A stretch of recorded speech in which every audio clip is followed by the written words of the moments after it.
why you think communication is important, and what is your niche as a coach? What do you work with, like that help people in this field? Okay, so I'll take the first question first, which is about why communication is important, and I'll come to my niche because it goes beyond communication. So let me first speak about the topic. Shweta, I firmly believe that after a point, everyone is good at what they do. So when we start our careers, it's more about domain, it's more about knowledge in that field. So if you are like 1 or 2 year old into a job, it's more about understanding that domain in depth. But after 5 years in the job, if you're doing the same role, so will be your counterpart who joined besides you along with you, right? So that's what I mean. After a point, we are all good at our work, and that is why we are progressing. It is your communication skills that makes a difference between your perception as a good performer or a great performer, or between a great performer and an excellent performer. So it's an indispensable skill, I would say. It is through communication that we express our ideas, needs, and aspirations with confidence and clarity. And especially since both of us are women here, so for women, for your women audience, I would like to add that in a world where we are still a great distance away from gender equality, it is strong communication skills that enable women to break barriers and be heard. Okay.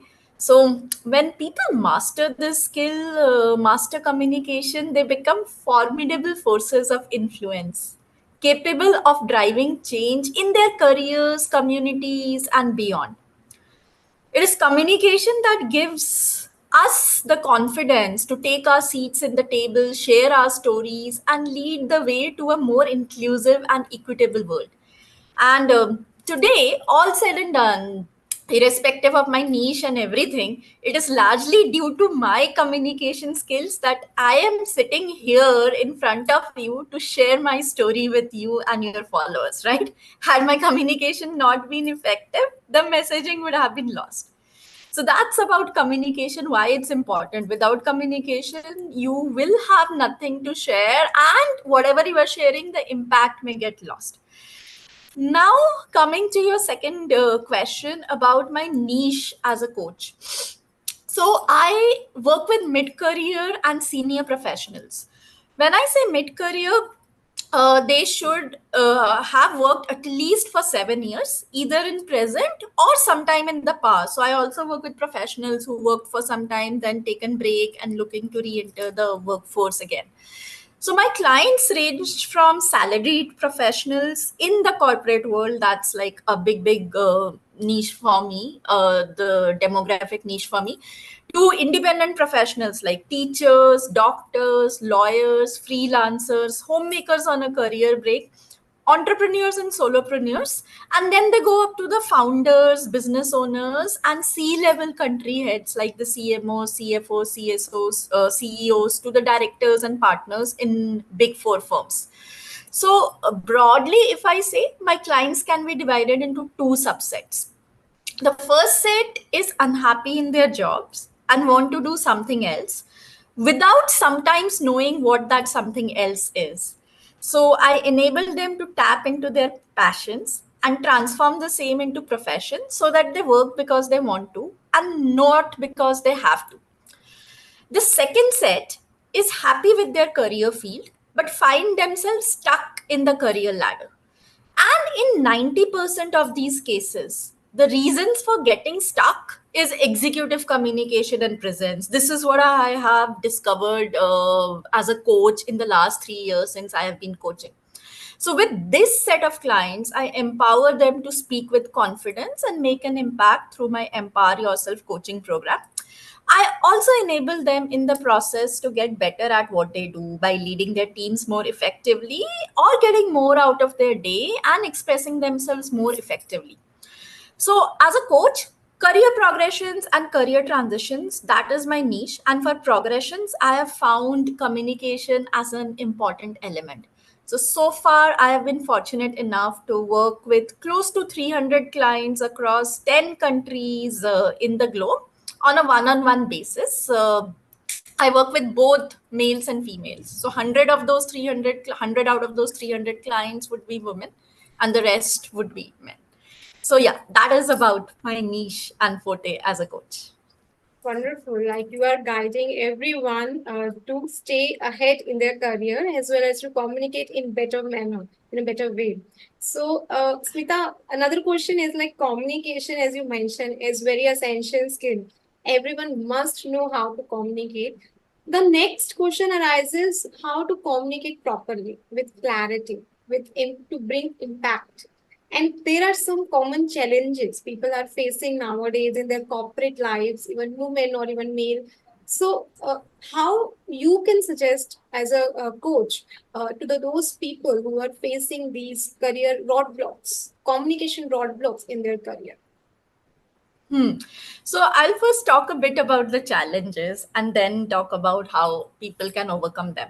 So mostly in my experience as a coach, and I've also been on the other side before that, so I know what goes on in workplaces. So the most common barriers that people face, it is like speaking up in official meetings, more in groups. I mean, some may have challenges one-on-one basis also, but it is when they have to speak up in groups, and the feeling is everyone eyes is on us. How do we communicate effectively? People also face challenges in carrying conversations in informal gatherings. Those water cooler conversations, as we say that, it's very vital to forge rapport at workplace. Third, and this is very, very common, being more structured and concise in conveying their point of view. So we are living in the world of short attention span. How do we convey our message in the least possible words and yet be comprehensive? That's a very pervasive challenge. Fourth, negotiating, and especially if you're a team leader, giving constructive feedback. So even leaders at the top, sometimes they blanch at giving constructive feedback. How do we give feedback in a way where we come across as assertive without being aggressive? Fifth, and this is something everyone can identify with, excelling in interviews. For some reason, everyone dreads them despite knowing their subject well. So how to communicate there? And last but not the least, there is this fear of the big stage. So people, even if they're otherwise good speakers, they're terrified of public speaking. And here also, I would say women would be more terrified compared to their male counterparts. Again, going by my experience. So these are some common barriers that I have seen. Some of my clients who come to me to improve their communication have. Now, how to become an effective communicator? Okay, so this is what I do in my coaching session. So it will be a whole long journey because it takes time. But my quick tip, Shweta, here is the number one reason for us or for us to perceive that we are not good in communication is our mindset. So there are these set of limiting beliefs which people have. Some of the common limiting beliefs, especially with my Indian clients that I have seen. Oh, I have studied in Hindi medium schools or regional medium schools. My English is not that good. So if I speak in English, which is the workplace language in business communication, I will make a fool of myself. And so they don't express. Number two, okay, everyone is a good speaker. I am not that good a speaker. So people will be judging me. So the first thing we all need to do is to let go of our limiting beliefs. It is our mindset that stops us. The barrier is more in perception, and the facts on the ground is totally different. So, the moment we change these limiting beliefs to empowering beliefs, for example, I am not good in English, can simply be I may need to rehearse a bit more when it comes to English business communication, and after rehearsal, I can speak as fluently as anyone. So that is a more realistic, empowering belief rather than thinking that, okay, my English is not good. So overcoming or rather reframing these limiting beliefs to empowering beliefs. Once we believe we are good, we will automatically become good. Second, there is this unfamiliarity. So we have to become familiar with the environment. So most of the time, when people say they're afraid of speaking up in groups, it is because they are not taking many opportunities to speak in groups. So, if in your regular day to day work, you are meeting people only one on one, and suddenly once a month you have to talk in this important meeting where different people all across the departments are there. Of course, there will be more nervousness, which will make you lose impact in your communication because that occasion is unfamiliar, right? So you have to start small, get familiar with those occasions. It can be simply like, at your workplace or maybe even at home when there is a gathering, informal gathering. There is a birthday celebration, somebody leaving at work. So you normally have those farewells and all. So best to speak up on those informal occasions where there is less pressure, even if there are, many eyes looking at you, but you don't have pressure of delivering content. So you can just focus on getting used to the occasion. The more familiar you get with the situation, the better you will get at expressing yourself because you will focus only on your content and not also on this and not on the situation around you.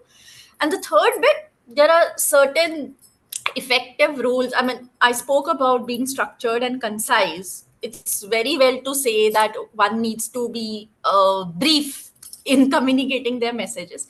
But how do messages become brief? How can we be structured? There are certain very, very specific rules which any good communication coach would be able to help you with. So for that, people have to come and work with me, and then, during the journey, once they understand what these rules are and start applying them, then right from day one, when you apply and you apply these things consistently, within 2 3 weeks you see a change, you see the impact. That's what my clients are seeing. So these are just some of the quick 3 tips that I shared, which will help people to improve their communication skills. Absolutely, like concise and the communication, whatever you are communicating, it must be easy to understand. Wonderful tips you have shared, Smita. So, like women nowadays want to open up, as you mentioned, in formal events or informal events. You must start. You must start small, and sometimes they are not open up easily. They are facing some challenges. Majorly, if we women, they are not able to open up, speak up their mind, whatever they have in their mind. So,